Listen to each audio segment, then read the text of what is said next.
ভিডিওতে একটি লাইক দিবেন আর যারা এখনো আমার চ্যানেলটা সাবস্ক্রাইব করেননি তারা প্লিজ সাবস্ক্রাইব করবেন এবং পাশের বেল আইকনে ক্লিক করে দিবেন। এত দ্রুতভাবে চাই সংসারে নিজেকে কৃষ্ণমুখী সন্তান আনার আগে থেকে প্রার্থনা করতে হয় ভগবানের কাছে। যদি প্রার্থনা পরে হয়ে যায় তবে আর কোনোদিন কাজ হয় না।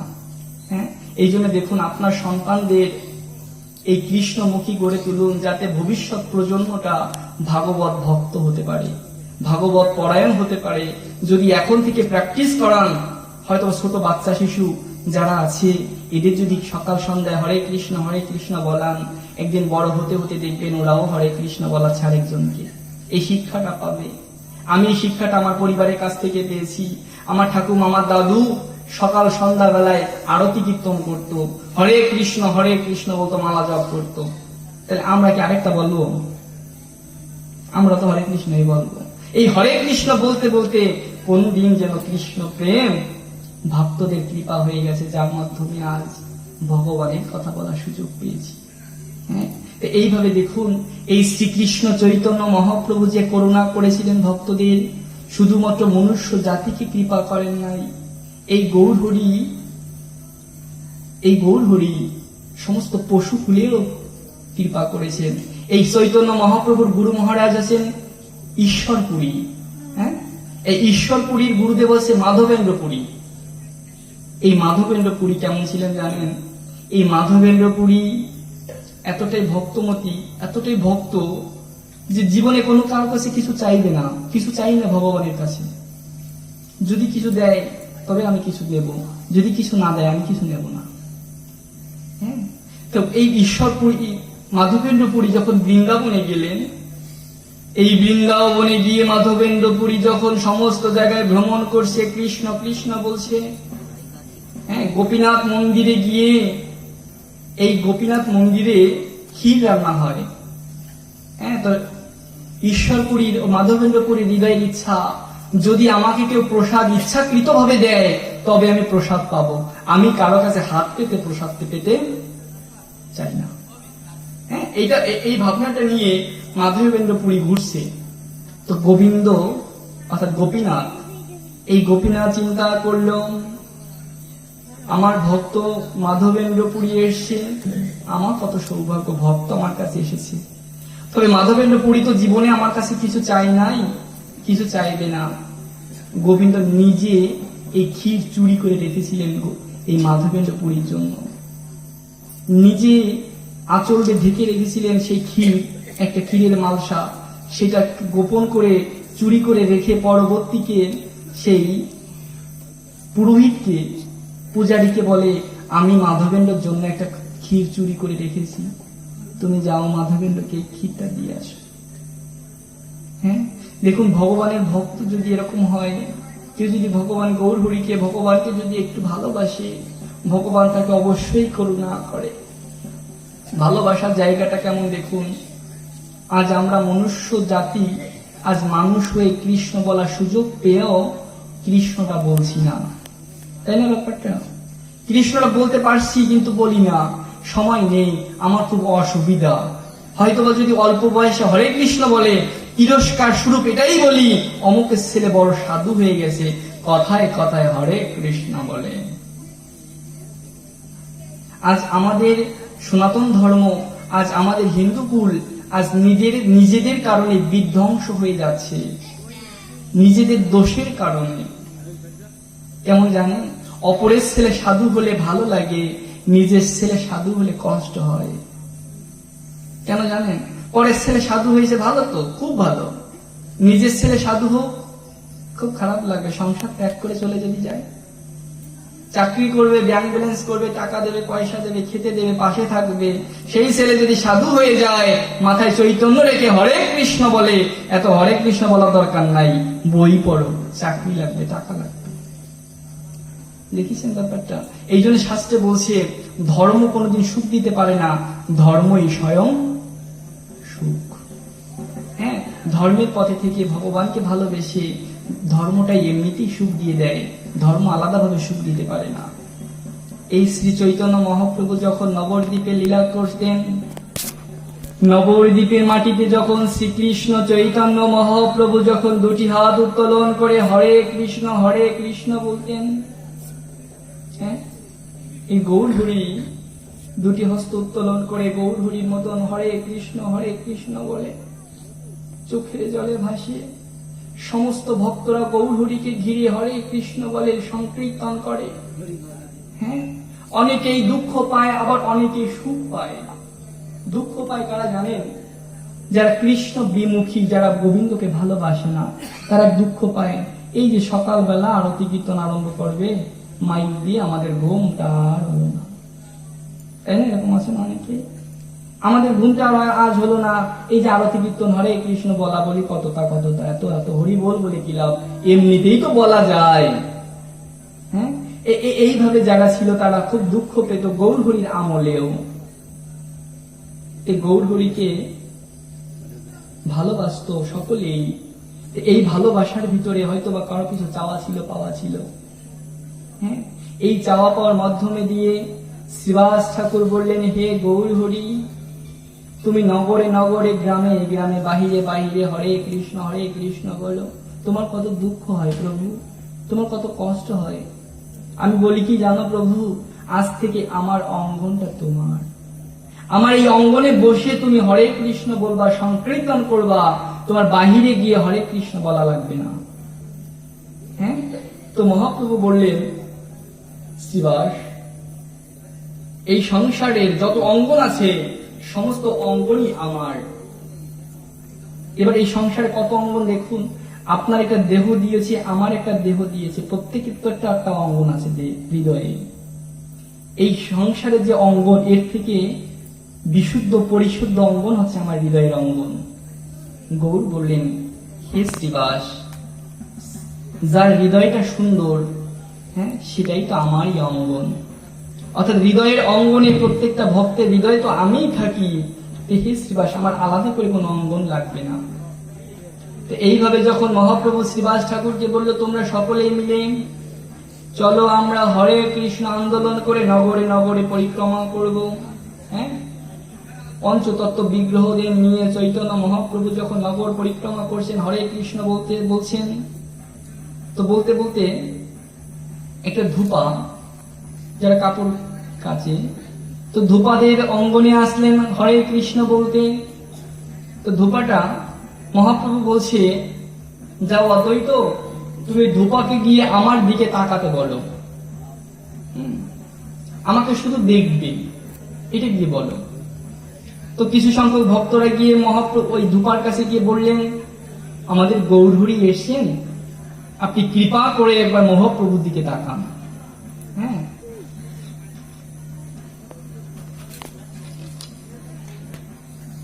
যখন এটা বললেন, তখন সেই ধূপা বলছে, আমার হৃদয়ে তো আশা নাই, আর আমার এত সময়ও নাই, আমার কাপড় কাচা বাদ দিয়ে তোমাদের গৌরহরির দিকে তাকিয়ে থাকবো, আমার পক্ষে সম্ভব না। তো এইভাবে কয়েকটা জন রিকোয়েস্ট করলো, অনুরোধ করলো, কিন্তু ওই ধূপা আর গৌরহরির দিকে তাকালেন না।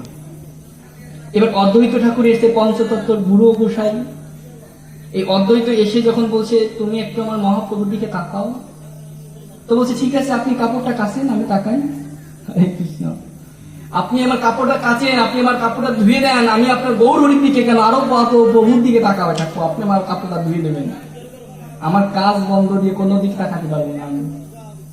আছে তো এরকম বাবা, হরে কৃষ্ণ, এমন বাবারা সংসার আছে, এই কাজ বাদ দিয়ে, সংসার বাদ দিয়ে হরে কৃষ্ণ, এত সাধু সঙ্গ লাগবে না, আগে কাজ করো, তারপরে হরে কৃষ্ণ করো, কি তাই না মা? এই যে এমন যে এই যে ব্যবস্থাটা থাকে না, যে ভাবনাটা, এই যে হরে কৃষ্ণ বলবেন না তিনি, গৌরহরির দিকে তাকাবেন না। এক এক করে গদাধর আসলো, শ্রীবাস ঠাকুর আসলো, কিন্তু কোনোভাবেও ওই ধূপার মন ফেললো না যে গৌরহরির দিকে একটু তাকায়। তখন আমার গৌর সুন্দর নিত্যানন্দ প্রভুকে বলছে, নিতাই, তোমার করুণা যদি ওর হৃদয়ে না হয়, কোনোদিন আমি কৃপা করতে পারবো না। নিতাই কেমন জানেন? দেখবেন এই সময়টা অত্যাধিক রোদ্দুর হচ্ছে, আমাদের ওই অঞ্চলে দেখছি বড় বড় টিলা জমিতে নামিয়েছে, মানে ছোট টিরাকের কাজ হচ্ছে না। হরে কৃষ্ণ, এমন মাটি হয়েছে মানে ছোট টিরাকে সাইজ দিয়ে হয়তো আলই ভেঙে যায়। হ্যাঁ, এই জন্য বড় টিরাক নামাইছে, মানে বড় বড় ফাল, হ্যাঁ মাটিতে ঢুকাচ্ছে, বিশাল জোরে টান দিচ্ছে, মানে কি মাটি সব উলট পালট হয়ে যাচ্ছে না, ব্যাপারটা এমন। তো বসে এই নিত্যানন্দ হচ্ছে বড় টিরাকের মতন, হ্যাঁ মানে যার হৃদয়ে একেবারে পাষাণ, তার হৃদয়ে কৃষ্ণ প্রেম দিতে পারেন আমার নিত্যানন্দ প্রভু, জলের সেচন দিয়ে, ভক্তি সেচন দিয়ে। এই নিত্যানন্দ প্রভু যখন সেই ধূপার সন্নিকটে আসলেন, ধূপার কাছে এসে যখন নিত্যানন্দ প্রভু এসে দাঁড়ালেন, নিতাইয়ের অঙ্গনে যে পরিশুদ্ধ যে গন্ধ, এই গন্ধ যখন ধূপার নাসিকায় প্রবেশ করলো, তখন সে ধূপা চিন্তা করছে, সারাটা জীবন কত উন্নত ডিটারজেন্ট পাউডার ব্যবহার করেছি, কত গন্ধ নাকে নিয়েছি, কিন্তু এমন সুন্দর গন্ধ তো কোনোদিন আমি পাইনি। আমার পাশে এমন কোন ব্যক্তি এসে দাঁড়ালো, তার দাঁড়ানোতেই এত স্নিগ্ধ সুন্দর একটা গন্ধ আমার নাকে প্রবেশ করলো। এই গন্ধতে মোহিত হয়ে উনি হৃদয় চিন্তা করছে, পাশে যে তাকে একটু দেখি। হরে কৃষ্ণ। হ্যাঁ, নিতাই প্রভু কিছু বলে নাই, হরে কৃষ্ণ বলে নাই, গৌরহরিকে দেখতেও বলে নাই, শুধু নিতাই গিয়ে দাঁড়িয়েছে, তাতেই যে গন্ধ পেয়েছে নাকে, এই গন্ধ পেয়ে লোক জেগেছে, না জানি তার চেহারাটা কত সুন্দর, যার অঙ্গের গন্ধ আমাকে মোহিত করে দিল, তার অঙ্গের মাধুর্য রূপটা কত সুন্দর। যখন সেই ধূপা, যখন সেই নিতাইয়ের চরণের দিকে তাকালেন, কোথা থেকে যেন চোখ ফেটে জল হয়ে হা কৃষ্ণ করুণা সিন্ধু বলা আরম্ভ করলেন। হ্যাঁ, নিতাই প্রভু কিছু বলেন নাই, শুধু নিতাইয়ের চরণখানি দর্শন করলো, এতেই কৃষ্ণ প্রেম উৎফালিত হয়ে নিতাই প্রভুর দিকে তাকালেন। নিতাইয়ের চরণের দিকে তাকিয়ে চোখের জলে ভেসে ভেসে যখন উপরের দিকে উঠছেন, ধীরে ধীরে বদনের দিকে, যখন শ্রী নিতাই প্রভুকে দর্শন করলেন, নিতাই প্রভুকে দর্শন করে চোখের জলে ভেসে দণ্ডবত প্রণাম নিবেদন করলেন। নিতাই প্রভু যখন সেই ধূপাকে দুটি হস্ত ধরে যখন আলিঙ্গন দান করলেন, কৃষ্ণ প্রেমালিঙ্গন, কৃষ্ণ প্রেম সম্পদ দান করলেন, আপনি আপনি গৌর হরি গৌর হরি বলি আরম্ভ করলেন। এখন আর গৌর হরি দেখার কথা বলে নাই, বলার কথা বলে নাই, প্রেম আলিঙ্গনে হৃদয় থেকে গৌর হরি বলা আরম্ভ করলেন। হ্যাঁ, এর পরবর্তীতে যখন তাই বলল চলো গৌর হরিকে দর্শন করো, যখন সেই ধূপা গৌর হরির দিকে তাকালেন, হ্যাঁ কারেন্ট ছিলেন তো আপনারা, এই যে দেখুন বিদ্যুতের দ্বারা আমাদের এই জায়গাটুকু সুন্দরভাবে আলো প্রকাশ হয়েছে, তাই না? এই বিদ্যুতের কারণে সাউন্ড সিস্টেমটা জোরে শোনা যাচ্ছে, এই তো বিষয়টা। আচ্ছা বলুন তো, ওই মায়ের কাছে যে তারটা আছে, তারটা যদি লিক থাকে, এবার ওই লিকটা ওই মা হাত দিয়ে ধরলো, ওনাকে কারেন্টে ধরছে, ওনাকে যদি আরেকজন ধরে, তাকে কি কারেন্টে ধরবে কি ধরবে না? এইভাবে যদি আপনারা যারা বসে আছেন সকলেই মিলে মাকে যদি ধরেন, আপনাদের সকলে কারেন্টে ধরবে কিনা? ধরবে তো। এই একই ভাবে এই লীলাটাও এমন, ওই ধূপা কৃষ্ণ প্রেম পেল বিধায়, ওই ধূপা কোনোদিন হরি বলে নাই, গৌর হরি বলে নাই, রাধা কৃষ্ণ বলে নাই, দুটি হস্ত উত্তোলন করে হা কৃষ্ণ বলছে, চোখের জলে ভাসছে। সকলেই মিলে চিন্তা করছে, বাবা ধূপা তো কোনোদিন হরে কৃষ্ণ বলে নাই, আজ হরে কৃষ্ণ বলছে, এ ধূপা তোমার হলোটা কি? এটা বলে যখন ধূপাকে ধরে, যে ধরে ধূপাকে সেটাই হরি বল বলে। হ্যাঁ, এই ধূপার অঙ্গটা কারেন্টের মতন কাজ হয়েছে, কৃষ্ণ প্রেমের কারেন্ট। হ্যাঁ, যে স্পর্শ করে সেই হরি প্রেমে মাতোয়ারা হয়, সেই কৃষ্ণ প্রেমে মাতোয়ারা হয়ে হরি বল বলে। এইভাবে যখন বলা আরম্ভ করলো, ওনার স্ত্রী আসলো, বলছে হ্যাঁ গো তোমার কি হলো? কোনোদিন তো হরি বল বলাতে পারি নাই তোমাকে, আজ তুমি কেন হরি বল বলছো? তো স্ত্রী যখন ধরলো, স্ত্রী হরি বল বলছে, হরে কৃষ্ণ বলছে। হ্যাঁ, এই হরে কৃষ্ণ বলতে বলতে সমস্ত গ্রাম, 10টা গ্রাম একত্রিত হয়ে হরি প্রেমে মাতোয়ারা হয়ে গেল। আমার গৌর হরির প্রেম, এটা কেমন জানেন? দর্শন কৃপা। হ্যাঁ, এটা স্পর্শ কৃপাও না, আর আলিঙ্গন কৃপাও না, এটা হচ্ছে দর্শন কৃপা। আমার গৌর হরি শ্রী বিগ্রহের সামনে এসে যদি কেউ ভক্তি ভাবে গৌর হরিকে দেখতে পারে, এতেই কৃষ্ণ প্রেম হয়, এতেই গৌর হরির প্রেম হয়। যদি কেউ গৌর হরিকে, রাধা কৃষ্ণকে ভক্তি মার্গ ভাবে দর্শন করে, যদি হৃদয়ের আকাশে যদি গৌরকে এঁকে যদি হৃদয়ে থেকে যদি গৌর হরিকে দর্শন করে ভক্তি ভাবে, তবেই না গৌর প্রেম হয়ে যায়। আলাদা করে কোনো গৌর হরির প্রেম দরকার হয় না, সেদিনই গৌর হরির প্রেম হয়। ঠিক একইভাবে এই গৌর প্রেম মনুষ্য জাতির থেকেও পশু জাতিরাও পেয়েছিলেন। যে প্রেমটা দেখুন আমরা অনেকেই দেখতে পারি, আপনাদের গ্রামেও আছে, সমস্ত জায়গায় অধিকাংশ দেখা যায়। কিছু কিছু ভাগবত আসরে দেখবেন কিছু কিছু কুকুর পাশে বসে থাকে, এটা আপনারা উপলব্ধি করবেন। কিছু কিছু ভক্ত দেখবেন ভক্ত কুকুর রূপে, হয়তোবা কি কেমন ভাবে আসে জানি না, কিন্তু কিছু কিছু ভাগবত অনুষ্ঠানে দেখবেন কিছু সংখ্যক কুকুরেরা বসে থাকে। আমার সঙ্গে একটা কুকুরের দেখা হয়েছিল গোপালপুর গ্রাম, টুঙ্গিপাড়ার ভিতরে গোপালপুর গ্রাম। হ্যাঁ, অনেক বড় সড়ো একটা কুকুর। সে কুকুরটার বৈশিষ্ট্য ছিল এমন, যত সাধু সঙ্গ হোক না কেন সে সাধু সঙ্গ মিস করতো না, প্রত্যেকটা সাধু সঙ্গে যেত। আর যেখানে ভাগবত কথা হতো, হরে কৃষ্ণ, সে ভাগবত পাঠকের ঠিক কোল ঘেঁষে ডান পাশে বসে থাকতো। হ্যাঁ, ডান পাশে বসে একভাবে কোনো নড়াও করতো না, চড়াও করতো না, একভাবে শ্রবণ করতো ভগবানের কথা। আমি অনেকবার পাঠ করেছি কুকুরটার পাশে বসে। হ্যাঁ, অনেকবার পাঠ করেছি। সে কুকুরটার কথা বলতে গেলে সত্যি কষ্ট হয়। সে কুকুরটা যখন ভক্তরা যখন চোখের জলে ভেসে যখন গড়াগড়ি দিত, চোখের জলে ভাসত, কুকুরটার চোখের থেকে জল বেরোতো। এই কুকুরের চোখের জল দেখে আর হৃদয় থেকে ভক্তি বানাতে পারতাম না। কেন জানেন? একটা কুকুর হয়ে যদি সে কাঁদতে পারে কৃষ্ণ কথা শ্রবণ করে, একটা কুকুর হয়ে যদি কৃষ্ণ প্রেমে বিগলিত হয়ে চোখের জলে কেঁদে কেঁদে যদি সেই স্থানে বসে কাঁদতে পারে, ভক্তরা যখন জড়াজড়ি দেয় তখন কুকুরটাও ভক্তদের কাছে গিয়ে চরণে গিয়ে প্রণাম করে, চরণের কাছে গিয়ে প্রণাম করে করে চোখের জলে কাঁদে। এই কুকুরের অন্তিমটা কেমন ছিল জানেন? হ্যাঁ, এই অন্তিমটা আমি তখন দর্শন করি নাই, আমাকে বলেছেন তাঁরা।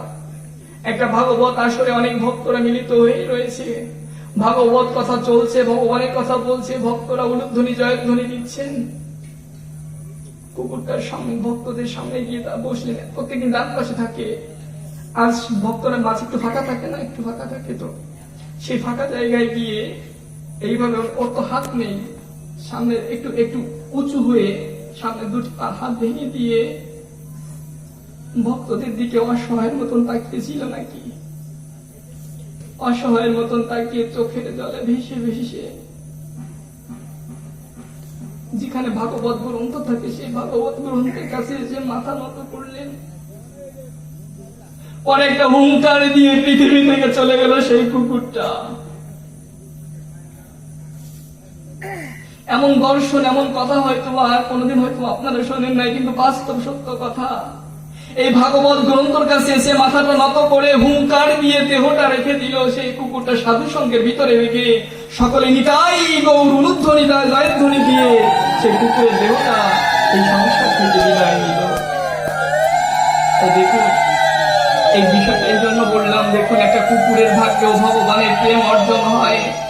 ঠিক একইভাবে এই নবদ্বীপের মাটিতে যখন আমার গৌর সুন্দর যখন কৃষ্ণ প্রেমে বিগলিত হয়ে চোখের জলে ভেসে ভেসে যখন হাত কৃষ্ণ করুণা সিন্ধু বলে, এই নবদ্বীপের মাটিতে বসে একটা কুকুর প্রতিনিয়ত গৌরহরি সঙ্গ করে এবং গৌরহরি বলে। প্রতিদিন কি করে জানেন? সেই কুকুরটা মহাপ্রভু যে রাস্তা দিয়ে যায় সেই রাস্তার পাশে দাঁড়িয়ে থাকে, কখন আমার গৌরহরি এই রাস্তা দিয়ে আসবে, আমার গৌরহরি যখন এই রাস্তা দিয়ে আসবে তখন আমি কি করব জানো? সেই রাস্তার পাশে দাঁড়িয়ে থাকব। আমার গৌরহরি যখন রাস্তা দিয়ে হেঁটে হেঁটে যাবে, আমি মহাপ্রভুর চরণের ধুলোগুলো আমার অঙ্গে মাখব। আমি গৌরহরির চরণের ধুলোটা আমার অঙ্গে শ্রী অঙ্গে মেখে আমার জীবনটা কৃতার্থ করব। আমি কি করব জানো? যেখান দিয়ে যে রাস্তা দিয়ে মহাপ্রভু হেঁটে হেঁটে যাবে সেই রাস্তায় সামনে গিয়ে দাঁড়িয়ে থাকবো। আর মহাপ্রভু যখন রাস্তা দিয়ে হেঁটে হেঁটে যাবে তখন মহাপ্রভু চরণের কাছে পড়ে গৌরের চরণের ধুলোগুলো আমার অঙ্গে মাখবো।